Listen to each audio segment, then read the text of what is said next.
Hey, it's me, Unapologetically T, and I'm back with another poem. This one is called Self Defense, and I'm just going to get right into it. Self defense.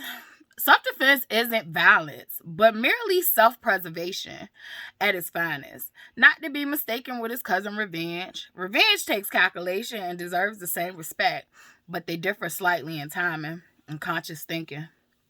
Self defense is an immediate action.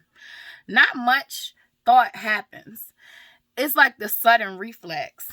This is a coping mechanism for pure survival. Like I feel threatened and that my life might expire or become in some way impaired, never functioning as I once did. Self defense is a by any means necessary response to stop the threat immediately. Once and for all, whether the threat survives or not, the brain doesn't compute.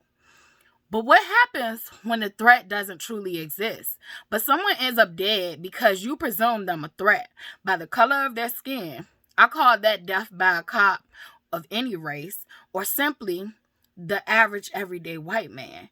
Seeing all brown folks as a threat, yet they yield the power and the weapons keeping us in chains. They even unalive their own if they get out of line, but not at the same rate as my own. So what happens when the self-defense is against an authority figure? Is it rightfully acknowledged as self-defense or defiance? No, it's considered capital punishment or first-degree murder. It's crystal clear who was the victim and who was the hero. The defender will be made an example of, like Nat Turner and many others. The defender will be demonized for protecting themselves. And the rest of the skin folk will be labeled violent and untrustworthy.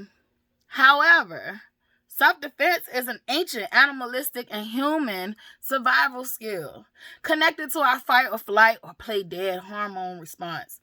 So why does the definition get muddied for violence if your skin color isn't desirable? Why does race, gender, sexuality come into play if I choose to defend myself? Like standing your own ground isn't excessive unless you're brown. This is an example of how white privilege has less to do with wealth, but how you have unalienable rights to be human and simply exist.